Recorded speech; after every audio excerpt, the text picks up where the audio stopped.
కానీ ఆలీ కానీ వైసీపీ నాయకులు ఎంపీలు ఎమ్మెల్యేలు రోజా పెరిగి కానీ కొత్తగా వచ్చిన రోజా కానీ శ్యామల కానీ సినిమా ఇండస్ట్రీలో ఇంకా చాలామంది ఉన్నారు. శ్యామల అనే ఇంకా బాగా రెచ్చిపోతుంది. ఇంకా అధికారం కూడా ఏమీ లేదు, ఏమీ లేకుండానే రెచ్చిపోతుంది. దానికి కూడా ముందు ఇంకా మేము చాలా చూపిస్తాం. అది కూడా ఎవరైనా సరే ఉండేంత లిమిట్లో ఉంటే మాత్రం మంచిదన్న. ఎవరికి అధికారం అనేది శాశ్వతం కాదు. అధికారం ఉందిగా అని చెప్పి సజ్జల రామకృష్ణారెడ్డి అనేవాడు స్క్రిప్ట్ ఒకటి రాసి జగన్మోహన్ రెడ్డి గారు చూపించి ఓకే పెట్టొచ్చు అని ఆయన దగ్గరికి వెళ్ళిన తర్వాత జగన్ రాజకీయం అనుకుంటారు, వీళ్ళే తిడుతున్నారు అనుకుంటారు. కానీ జగన్ చేసే రాజకీయం ఇది. ఆ రాజకీయం అనేది ఎవరికి తెలియదు. అందరూ అనుకుంటారు జగన్ నవ్వేది పై నవ్వుతారు.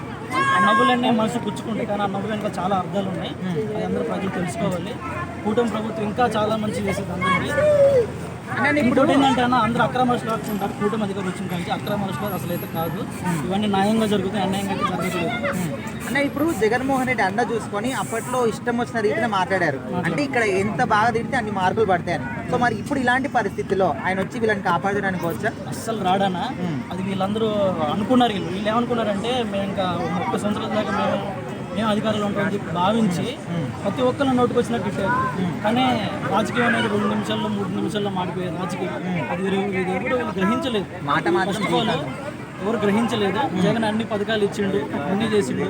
మళ్ళీ మా జగన్ అధికారాలు ఉంటుందని చెప్పి ప్రతి ఒక్కళ్ళు చంద్రబాబు గారు నాయుడు నోటికి వచ్చిన వాళ్ళు చెప్పారు. అది ఉల్టాయింది.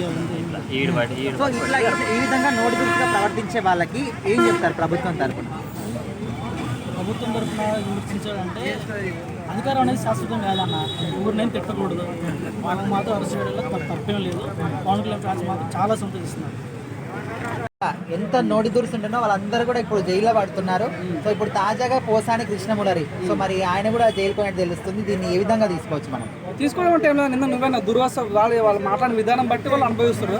సో నాకు అనిపించేది ఏంటంటే చూడన్న పాలిటిక్స్ని చాలా క్లీన్గా చూసుకోవాలన్న. అంటే పాలిటిక్స్ చేస్తుంటే కొత్త యువతరానికి అరే పాలిటిక్స్ చేయాలనే ఉద్దేశాలు చూసుకోవాలి. చాలా మంది ఒక డైలాగ్ ఉంటుంది, యువత రాజకీయాలకు రావాలంటే ఇన్స్పిరేషన్ ఉండాలి. అంటే చూస్తుంటే ఇది రాజకీయం అంటే ఇట్లుంటుందా అంటే మనం చేయొచ్చు అనే ఫీల్ ఉంటుంది. సో నిజంగా మన అబ్దుల్ కలాం మాట ఇప్పుడు లీడ్ ఇండియా 2023 అని 23 అయిపోయి 25 వచ్చి మనం ఇప్పుడు ఇండియా ఇంకా లీడ్ లేదు. అంటే యువత పాలిటిక్స్ రాలేకపోతుంది. ఎందుకంటే ఇటువంటి చూసి భయపడుతూ ఉంటాం. పాలిటిక్స్ అంటే ఏంటన్నా వీడు వాదిస్తాడు, దిగుతాడు, వీడు వాడిని అరెస్ట్ చేస్తాడు, వాడు వీడిని అరుస్తాడు. ఇది కాదుగా ప్రజలు కోరుకున్నది. ప్రతిపక్షంలో ఉన్న వాళ్ళు వాళ్ళని తిడుతున్నారు. ఓకే, వాళ్ళ ఫ్యామిలీలో ఆడవాళ్ళని వాళ్ళ పిల్లలు కరికించి పచ్చి బూతులు తిట్టడం కరెక్టే అంటారు. అదే నేను చెప్పే పాయింట్ ఏంటంటే సో రాజకీయ ఇప్పుడు ఎవరైనా రాజకీయ నాయకుడు పని చేస్తుంటే తన పని గురించి మాట్లాడాలి, తన పథకాల గురించి మాట్లాడాలి, తన పని విధానం గురించి మాట్లాడాలి, కానీ పర్సనల్ మాట్లాడకూడదు. సో పవన్ కళ్యాణ్ అని పెట్టి అప్పుడు 1 year ముందు రాజకీయాలు లేడు. తను అంటే రాజకీయ అధికారికంగా లేడు. తను నిజ పాలిటిక్స్ ఉన్నప్పుడు కూడా అంటే పవన్ కళ్యాణ్ వచ్చి పవన్ కళ్యాణ్ నీకు రాజకీయ చేత కాదు, నువ్వు ఈరుకు తప్పు, నీ ప్రచారం ఇట్లా చేసుకో అట్లా చేసుకో చెప్పాల్సిన అంటే అపోజిట్ ఉన్న వాళ్ళు చెప్పాల్సిన పోయి పవన్ కళ్యాణ్ నీకు 3 పెళ్ళిళ్ళు అయినాయి, నువ్వు 3 ఇట్లా అమ్మాయిలు నువ్వు ఆడుకుని వదిలేసినావు, నీ పుట్టుకునే తప్పు అంటే ఈ రకం పర్సనల్ మాట్లాడాలి చూస్తుంటే యాజ్ ఏ పవన్ కళ్యాణ్ ఫ్యాన్గా అరే మా అన్నని ఇంత మేము రాజకీయాలు పంపించింది ఎందుకు కావాలని బాధపడ్డాము.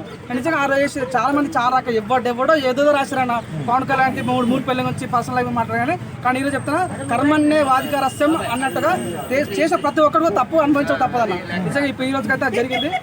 చేస్తున్నారు పోసాని కృష్ణమురళిని కూడా అరెస్ట్ అయినట్టు తెలుస్తుంది. సో దీన్ని మనం ఏ విధంగా చేసాం కాబట్టి అరెస్ట్ చేస్తున్నారు. ఇష్టం వచ్చిన నోటుతో ఎంత మాట్లాడుతారో అంత మాటలు మాట్లాడారు. పవన్ కళ్యాణ్ కానీ చంద్రబాబు కానీ లోకేష్ కానీ మాట్లాడు. అంటే పార్టీలో ఉన్న వాళ్ళ గురించి మాట్లాడితే ఓకే, కానీ వాళ్ళ ఇంట్లో ఫ్యామిలీ మెంబర్స్ తల్లి కానీ పిల్లల దగ్గర నుంచి కూడా బూతులు మాట్లాడారు. సో ఇట్లాంటి వాళ్ళకి ఎట్లాంటి శిక్షలు కఠినమైన శిక్ష చేయాలి. రెండోసారి 2 రోజులు భయపడేటట్టు మాట్లాడకుండా ఉండేటట్టు కఠినమైన శిక్ష చేయాలి. అంటే జగన్మోహన్ రెడ్డి అండ చూసుకొని ఈ విధంగా మాట్లాడారు కదా, మరి ఇట్లాంటి పరిస్థితుల్లో ఆయన వచ్చి వీళ్ళకు హెల్ప్ చేస్తాడు అనుకోవచ్చా?